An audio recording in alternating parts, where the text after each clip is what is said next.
Good morning, students.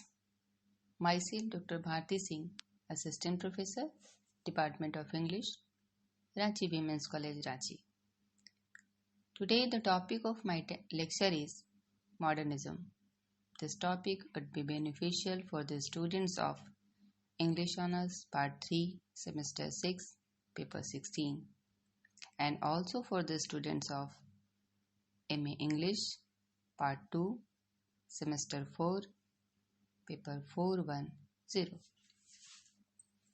First of all, we will start from modernism and then in the next class we will continue with postmodernism. In this very class, we will start from modernism. So I think you are eager to know about modernism. Under this word modernism, we will try to know the meaning of modernism. For that, we will divide modernism in different sections so that it will be easy to understand it. At first, we will know that what is the meaning of the word modernism. Then, what is the period of modernism? Next, when modernism was in its peak? How many years it took to establish itself? Why this period is called modern age? What are its characteristics? And what type of changes took place under this modernism? So, let us start with modernism. We can understand modernism by studying the changes happened in different fields one by one, like modernism in literature, modernism in art, modernism in architecture. So, at first we will discuss about modernist literature. Under this section,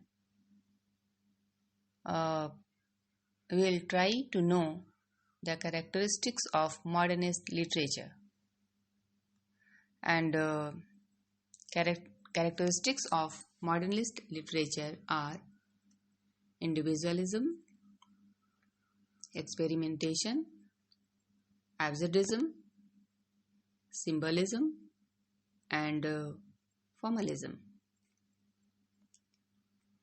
Let us start with the first characteristics, and that is individualism. In modernist literature, the individual is more interesting than society. Modernist writers were specifically interested in changing the world through their writings. Modernist literature featured characters who just kept their heads above water. It was just a great challenge for them, but they wanted to do so because they were in search of something new, something different. Writers presented the world or society as a challenge to the integrity of their characters. Ernest Hemingway is especially remembered for his vivid characters. And the next characteristics of modernist literature is experimentation. Modernism was the age of experimentation.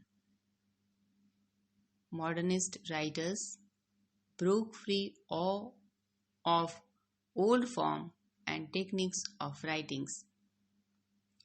Traditional old rhyming scheme was rejected and the poets started writing in free verse. Novelists defied all previous expectations. Writers mixed images from past with modern languages and themes, creating a collage of styles. their inner workings of consciousness were a common sole subject for modernists. This preoccupation led to a form of narration called stream of consciousness, where the point of view of the novel meanders in a pattern resembling human thought. Authors like James Joyce and Virginia Woolf, along with poets T.S. Eliot and Ezra Pound, are well known for their experimental modernist works. These writers belong to British country, where there are some American modernist writers who played a very important role in literary modernism. So now, American modernism. Known as the Lost Generation, American writers of the 1920s brought modernism to the United States. For writers like Hemingway and Fitzgerald, World War I destroys the illusion that acting virtuously brought about good. Like their British contemporaries, American modernists rejected traditional institutions and forms. Ernest Hemingway's The Sun Also Rises chronicles the meaningless lives of the lost generation. The corruption of the American dream is shown in F. Scott Fitzgerald's The Great Gatsby, through its protagonist, J. Gatsby. And now, the next characteristics, that is absurdism. The effect of World War I and World War II was clearly visible in the writings of the period. The mysteriousness of the life was being lost in the rush of daily life. The senseless violence of World War II was yet more evidence that humanity had lost its way. Modernist authors depicted this absurdity in their works. Franz Kafka's The Metamorphosis, in which a traveling salesman is transformed into an insect-like creature, is an example of absurdism. The next characteristic is symbolism. The significant meaning of objects, people, places, and events were infused by the modernist writers. They imagined a reality with multiple layers. Symbolism was not a new concept in literature, but the modernist particular use of symbols was an innovation. They left much more to the reader's imagination than earlier writers, leading to open-ended narratives with multiple interpretations. For example, James Joyce's Ulysses incorporates distinctive open-ended symbols in each chapter. And last but not the least is formalism. With the early 20th century, new forms of writings arrived in literature. In the 18th and 19th centuries, the meaning and value of a literary work had been understood primarily by elements outside the work, such as the author's intention for the work or the historical context from which the work emerged, rather than the work's internal structural elements and use of language. In the modernist literature, two critical movements, namely Russian formalism and American new criticism, challenges this traditional approach to reading text. This school of criticism, often known for their formalist theories, drew attention to the quality of a literary works as a kind of scientific object, emphasizing the so-called literariness of the text. American critics also focused on the internal workings of the text, rejecting the author's biography and emphasizing the importance of analysis-driven close reading to literary works. And now, modernism in art and architect. Like literature, art and architect also took a great change. The great artists and architects of the period realized that there was a need of replacement in the field of art and architect. For that, they started appreciating the works of individuals. As we have already discussed, that in the field of literature, individualism was appreciated. The artists and architects also did the same because of the demand of the period. Artists and designers of the period were in favor of handicrafts instead of machine-made products. Although all were not in favor of anti-machine, but hand skills were valued because they expressed the individuality of the worker, as it was clear that the modernism was the movement for individual recognition also. Group working was valued, and architect Philip Webb promoted a specific design and fashion and named it as commonplace.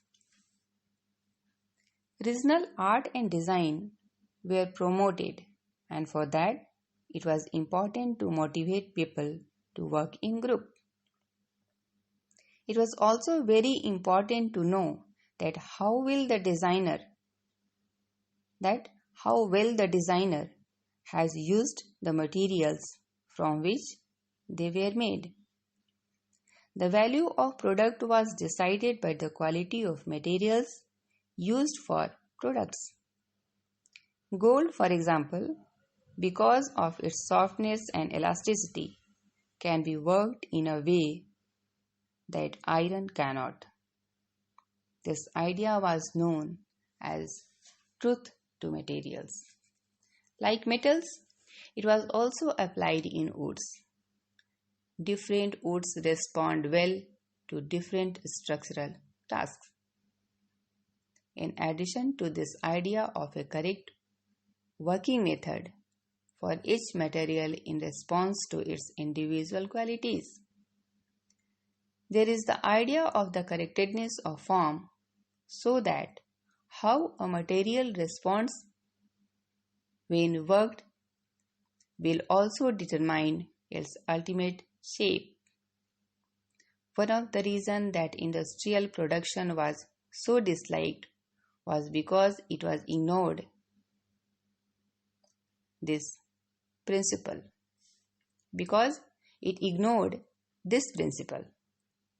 Here we see that truth to materials seems similar with the pre-Raphaelite painters' ideal of truth to nature. Hand skills were valued because they expressed the individuality of the worker. That individuality which was suppressed by the use of machine. Both the arts and crafts movement and the pre-Raphaelite had their origin in the ideas of John Ruskin, whose writings on art and design during his long life remain consistent in expressing his aversion to industrialization.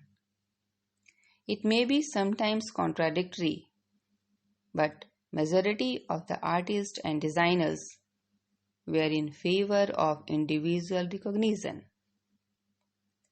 During the modern age, in Asia and Africa, their own artistic manifestations were produced of high level and with own characteristics.